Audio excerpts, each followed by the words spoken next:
Assalamualaikum warahmatullahi wabarakatuh.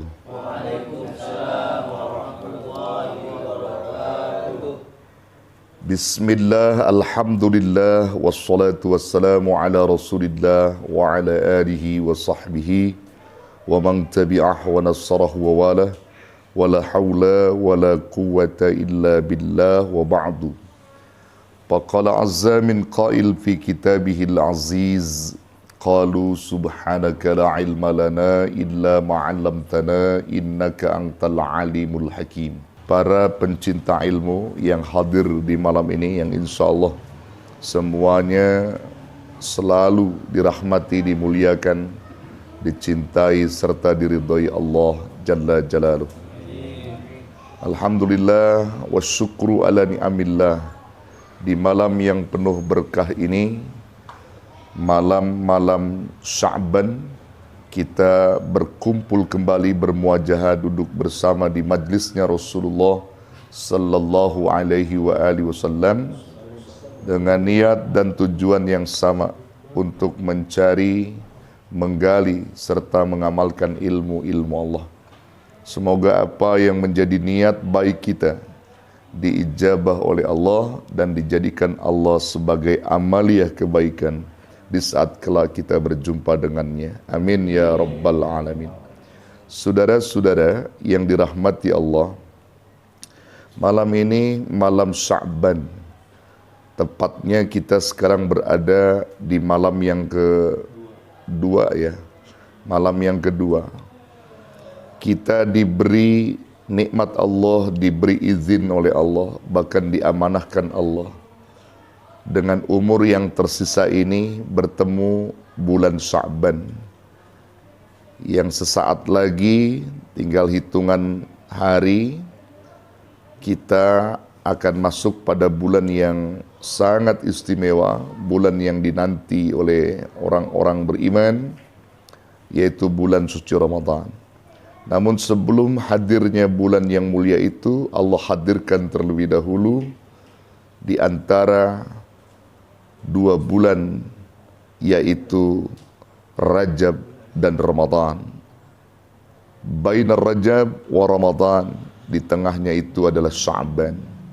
Dan Sya'ban ini sebagai bulan di mana Allah Subhanahu wa taala memberikan peluang kepada manusia agar manusia dapat membersihkan dari segala kekotoran-kekotoran hatinya, dan juga termasuk di dalamnya segala khilaf dan salahnya, untuk mereka bertobat di bulan Sya'ban ini. Karena bulan Sya'ban ini boleh diartikan sebagai bulan di mana dilaporkannya seluruh amal-amal kita selama 1 tahun, dilaporkan oleh malaikat-malaikat Allah untuk disampaikan kepada Allah Rabbul Jalil. Alangkah beruntungnya dikala orang-orang beriman kepada Allah di saat mereka melakukan aktivitas ibadah, melakukan amaliyah-amaliyah yang diperintahkan Allah dan Rasulnya. Siang harinya mereka berpuasa dengan amalan puasa sunnah di bulan Sya'ban, dan malamnya mereka isi dengan zikrullah, taqarruban ilallah, yang saat itu malaikat-malaikat Allah membawa catatan amaliyah kita dan terus dilaporkan kepada Allah Rabbul Jalil, sedang kita orang beriman dalam posisi ibadah dan amaliyah yang diperintah oleh Allah. Beruntunglah kita. Namun teramat rugi dan celaka bagi manusia yang tidak melakukan amalan-amalan di bulan Sya'ban. Mereka justru berbagai macam maksiat dilakukan. Mereka lakukan hal-hal yang dilarang oleh Allah. Di mana orang berzikir, bertaqarrub ilallah di bulan Sya'ban ini, justru mereka mengikuti keinginan hawa nafsunya tanpa batas. Mereka lakukan perbuatan-perbuatan tercela. Mereka lakukan perbuatan-perbuatan dosa. Dan saat malaikat hadir mengambil catatan amaliyah mereka untuk dilaporkan kepada Allah, sedang mereka dalam posisi berdosa. Na'udzubillah summa na'udzubillah. Saudaraku yang dirahmati Allah, Rasulullah sallallahu alaihi wasallam banyak melakukan amalan-amalan di bulan Sya'ban, seperti beliau berpuasa taqarruban ilallah yang beliau lebihkan daripada bulan-bulan yang lain kecuali Ramadan. Ada keistimewaan tersendiri bagi beliau. Bulan Sya'ban ini beliau lakukan puasa, banyak hadis menjelaskan beliau melakukan puasa sebulan penuh. Ada juga beliau lakukan tidak penuh dalam sebulan. Kedua-duanya dibenarkan karena semua riwayatnya sahih. Rasulullah lebih banyaknya melakukan puasa di bulan Sya'ban dengan full.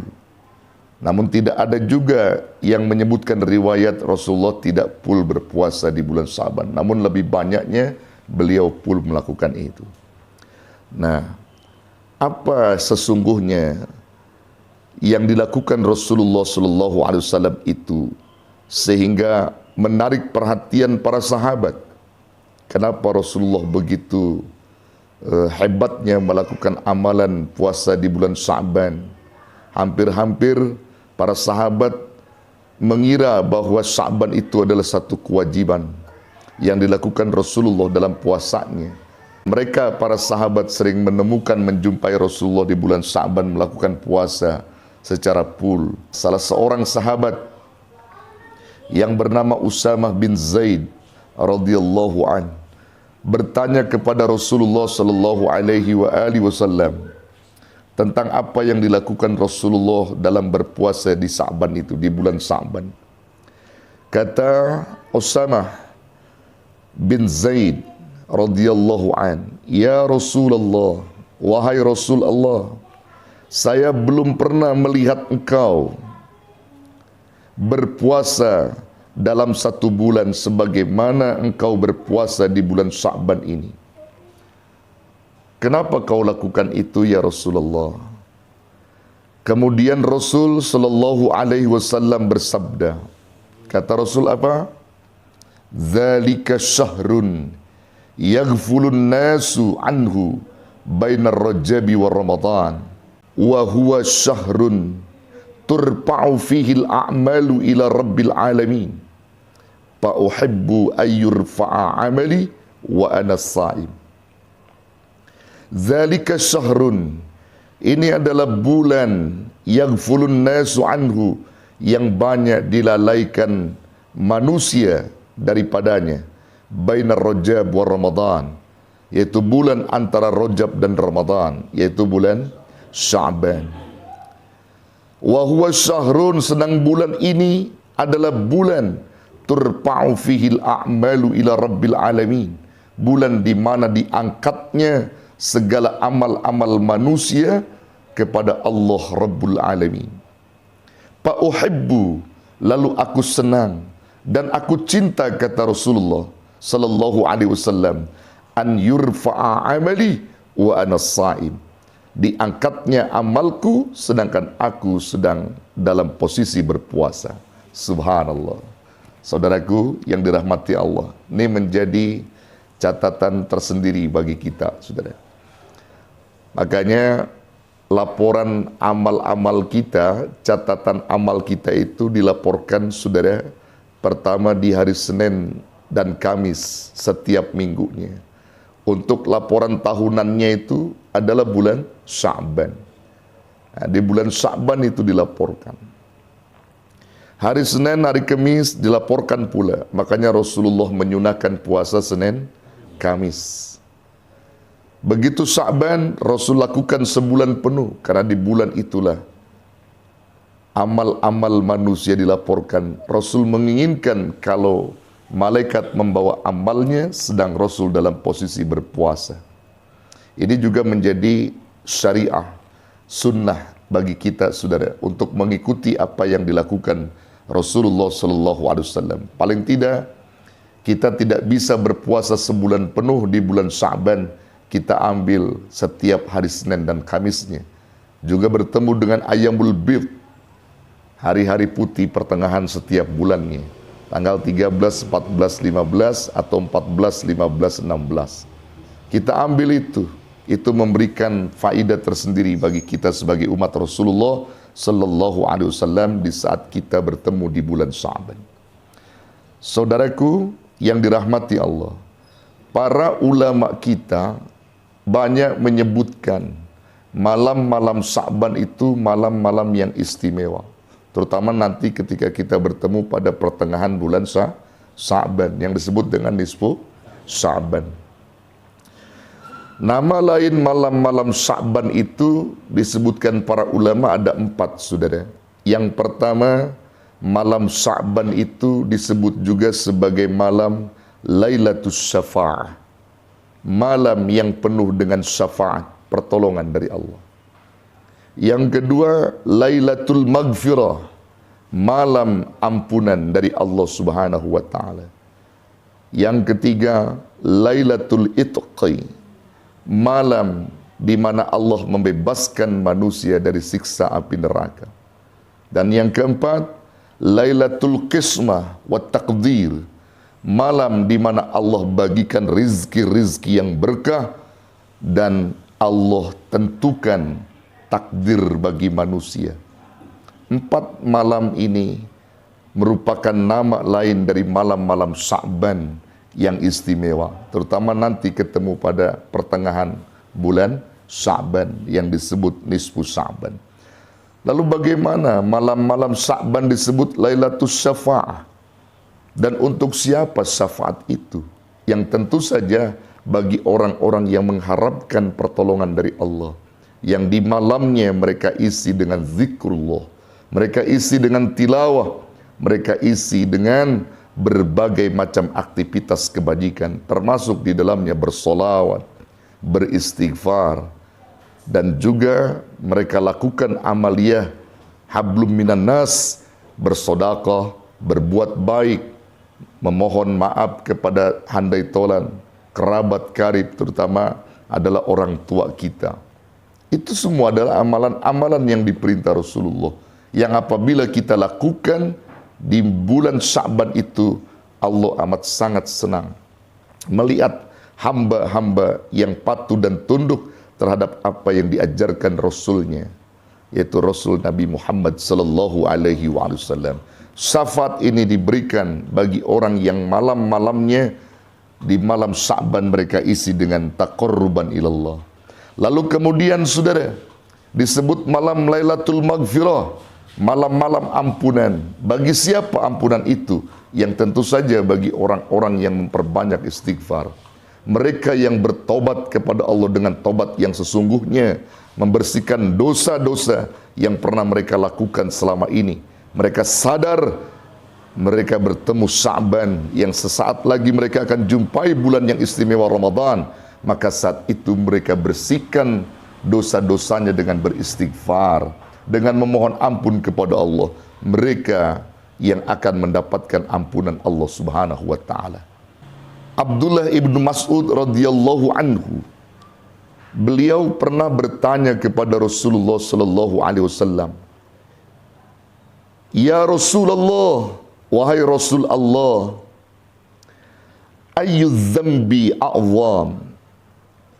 Dosa apa yang paling besar itu ya Rasulullah? Qala, Rasul menjawab, an taj'ala lillahi nidda wa huwa khalaqaka. Bahwasanya engkau menjadikan satu hal sebagai persamaan dari Allah yang telah menciptakanmu. Ini maksudnya adalah dosa syirik, saudara. Di mana kita menyekutukan Allah dengan makhluk-makhluknya, artinya menyamakan Allah dengan makhluk-makhluknya. Kita percaya kepada makhluk memiliki kekuatan-kekuatan sehingga menghilangkan keyakinan kita terhadap Allah. Kita bersekutu kepada setan, bersekutu kepada benda-benda yang memiliki kekuatan menurut kita, sehingga menyimpangkan daripada kekuasaan Allah. Dosa syirik yang dimaksud Nabi, musyrik orangnya, maka dosa-dosa itu yang besar, yang tidak diampuni oleh Allah. Ketika manusia syirik di bulan Sya'ban, musyrik di bulan Sya'ban, belum juga mereka mau bertobat kepada Allah, maka Allah tak akan pernah mengampuni dosa mereka sampai mereka masuk pada Ramadan. mereka terhalang dari perbuatan-perbuatan dosa itu karena mereka tidak pernah mau bertobat kepada Allah Subhanahu wa taala. Itu termasuk dosa besar, musyrik. Kemudian Abdullah ibnu Mas'ud. Abdullah bin Mas'ud ini bertanya lagi kepada Rasulullah. Qala summa madza ya Rasulullah? Kemudian dosa besar apa lagi ya Rasul? Maka Rasul sallallahu alaihi wasallam menjawab, qala an taqtulu waladak khasyata ay ya'kula ma'ak. Engkau membunuh orang tuamu karena engkau khawatir mereka makan bersamamu. Maksudnya engkau tidak mau keberadaan orang tuamu itu mengganggu daripada hartamu sehingga terjadi pembunuhan untuk orang tuamu. Na'udzubillah. Dan ini juga diartikan sebagai ukukul walidain, dosa durhaka kepada kedua orang tua. Itu masuk juga klasifikasi dosa besar yang tidak diampuni oleh Allah. Ketika masuk bulan Sya'ban, mereka tidak bertobat kepada Allah dan tidak memohon ampun kepada Allah, serta mereka tidak meminta maaf kepada kedua orang tuanya dengan permohonan maaf yang sesungguhnya, maka saat itu Allah tak mau mengampuni dosa manusia yang ukukul walidain. Kemudian Ibnu Mas'ud bertanya lagi kepada Rasulullah, qala thumma madza ya Rasulullah? Dosa apa lagi Rasul? Qala, Rasul menjawab, antuzaniya halilata jarika. Dosa perbuatan zina dengan istri tetanggamu. Jadi berzina dengan istri tetanggamu, ini dimaksudkan adalah dosa zina. Orang yang berzina belum juga bertobat, terlebih ketika dia melakukan perzinahan pada bulan Sya'ban dan dia tidak bertobat kepada Allah, itu masuk dosa besar di mana Allah tidak mengampuni dosanya.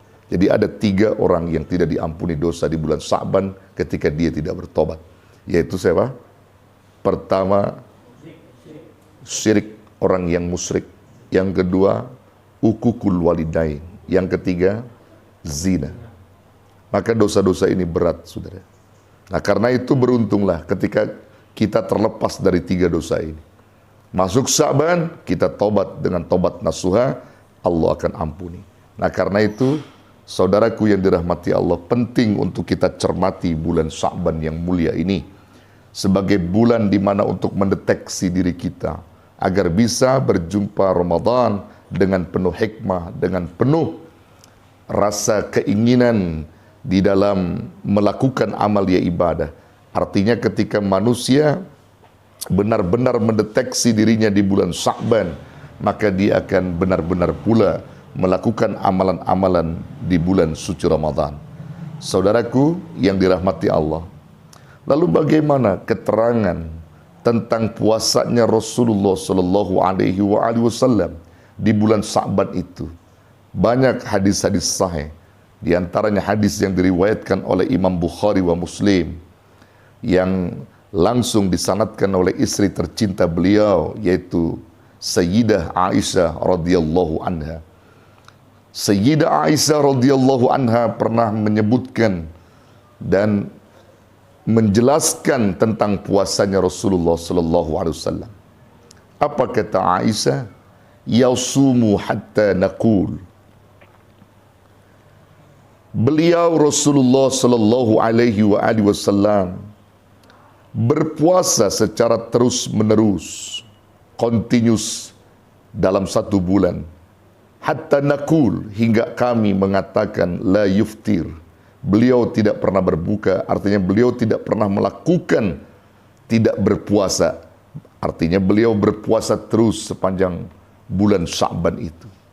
Wa yuftiru hatta naqul, dan terkadang pula beliau berbuka, artinya dijumpai oleh istri tercinta beliau Sayyidah Aisyah. Pada saat itu Rasulullah tidak seperti yang dijumpai tahun sebelumnya. Beliau ketemu Sya'ban, namun beliau tidak terus-menerus berpuasanya, hanya sebagian daripada hari-hari di bulan Sya'ban. Hingga kami mengatakan la yasumu, beliau tidak terus-menerus melakukan puasa di bulan Sya'ban. Fama ra'aitu Rasulullah sallallahu alaihi wasallam istakmala siyama syahri illa Ramadan. Maka tidaklah aku melihat Rasulullah sallallahu alaihi wasallam istakmala, yang menyempurnakan siyama puasa syahri, 1 bulan, illa Ramadan, kecuali Ramadan. Maksudnya di situ dilihat oleh Aisyah, Rasulullah melakukan puasa Sa'ban itu tidak full. Ya, tapi kesempatan lain, wa ma ra'aitu aktsara siyaman minhu fi Sa'ban, dan tidak pula aku melihat Rasulullah sallallahu alaihi wasallam lebih banyak melakukan puasa ketika berada di bulan Sa'ban. Maksudnya di bulan Sa'ban itu Rasulullah lebih banyak melakukan puasa, bahkan sebulan full, di mana Aisyah melihat. Nah, dari hadis ini dapat kita petik kesimpulan, saudara. Rasul kadang melakukan full di bulan Sa'ban berpuasanya dalam sunnah itu, dan kadang pula Rasul tidak full. Nah, bagaimana dengan kita umatnya? Nah, kita mau full puasa Sa'ban, silakan. Kita mau ambil yang Senin Kamis, Ayyamul Bid, silakan. Yang tidak silakan itu adalah orang yang sama sekali tidak berpuasa di bulan Sa'ban, kira-kira begitu. Jadi sunnahnya itu boleh ambil Senin Kamisnya, Ayyamul Bidnya, dan boleh full kita berpuasa di bulan Sa'ban dengan niat puasa sunnah di bulan Sa'ban. Kalau saudara berpuasa sunnah, niatnya pada saat pagi itu juga, kira-kira boleh nggak? Boleh nggak, saudara? Saudara puasa sunnah, niatnya itu habis selesai subuh, boleh? Boleh. Karena niat puasa sunnah itu tidak harus di waktu malam. Saat saudara habis pulang sholat subuh, ingin beli nasi uduk, tiba-tiba nasi uduknya tutup, nggak jualan, maka saat itu saudara mengatakan, hari ini juga saya berniat puasa sunnah. Boleh?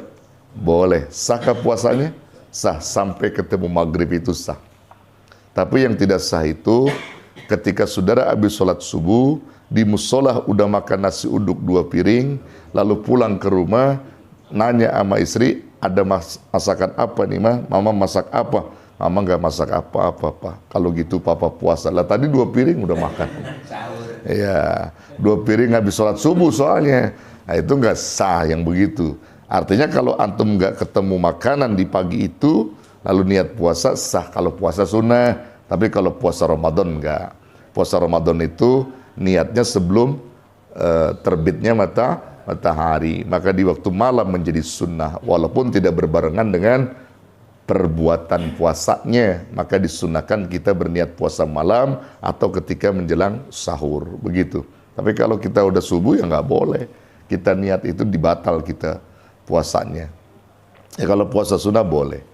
Kalau saudara tidur habis sholat subuh misalnya, bangun-bangun zuhur. Bangun-bangun zuhur. Begitu mau sholat zuhur, ya saudara lapar. Ya makan tuh, pada saat itu pengen makan. Di tempat meja makan itu tidak ada makan sama sekali. Karena istri Anda tidak masak. Saat itu Anda berniat, saya niatkan puasa sunnah di hari ini. Sah? Sah? Boleh nggak? Boleh nggak? Kan tadi habis sholat subuh, zikir, tidur, bangun-bangun kan? Zuhur. Ini bicara sunnah ya, puasa sunnah. Tiba-tiba Anda mau makan, istri nggak masak. Lalu saat itu Anda berniat, saya niat hari ini untuk puasa sunnah. Boleh? Boleh. Sah nggak? Sah, saudara. Kok diem aja? Sah. Lu ya seorang belum kena makanan. Ya belum kena makanan. Habis sholat subuh, zikir, tidur, kemudian zuhur bangun, niat puasa boleh. Yang penting belum kena makanan gitu. Belum ada makanan yang masuk ke dalam perut kita setelah terbitnya fajar itu. Itu boleh, saudara. Puasa sunnah di kapan dilakukan? Boleh. Nah, saudara yang dirahmati Allah, jadi boleh kita lakukan nanti. Entah besok kita mau puasa atau kita ambil Seninnya besok. Senin, kemudian ketemu Kamis. Nanti ketemu lagi Senin, Kamis kita puasa di bulan Sa'ban. Boleh. Ayyamul Bid kita ambil, bagus. Insya Allah itu jadi berpahala. Amal kita dilaporkan malaikat, dicatat oleh Allah sebagai amal kebaikan untuk kita. Lalu ada lagi hadis yang menyebutkan memperkuat di mana puasanya Rasulullah sallallahu alaihi wasallam di bulan Sya'ban ini. Ini juga hadis masih diriwayatkan oleh Imam Bukhari wa Muslim dengan sanadnya daripada Aisyah radhiyallahu anha, istri daripada Rasulullah sallallahu alaihi wasallam. Apa katanya? Kata Siti Aisyah, lam yakunin nabiyyu sallallahu alaihi wasallam yasumu syahran aktsara min Sya'bana fa innahu kana yasumu Sya'bana kullu. Ya. Belum pernah Nabi sallallahu alaihi wasallam itu berpuasa ya satu bulan yang lebih banyak min Sya'ban daripada bulan Sya'ban, fa innahu kana yasumu Sya'bana kullu. Terkadang hampir-hampir beliau melakukan puasa di bulan Sya'ban itu kullu, penuh. Ya. Jadi hampir tidak pernah Rasulullah dalam konteks ini ketemu bulan Sya'ban beliau tidak berpuasa. Ya, jarang ditemukan oleh Aisyah, bahkan Rasul lebih banyak melakukan puasanya itu di bulan Sya'ban, hampir sama dengan Ramadan. Ramadan sebulan full puasa itu wajib. Rasul Sya'ban pun wajib. Jadi kalau mau menjadi pelatihan kita Pak, supaya nggak kaget lagi nanti ketemu Ramadan, ya, nggak kaget lagi. Jadi sebulan sebelum Ramadan kita udah berpuasa, seperti apa yang dilakukan Rasulullah, nanti ketemu Ramadan kita berpuasa lagi, dan itu menjadi hukum puasa yang wajib. Ya, subhanallah, ini luar biasa. Nah, saudara, dalam niat-niat puasa yang dibenarkan itu bagaimana?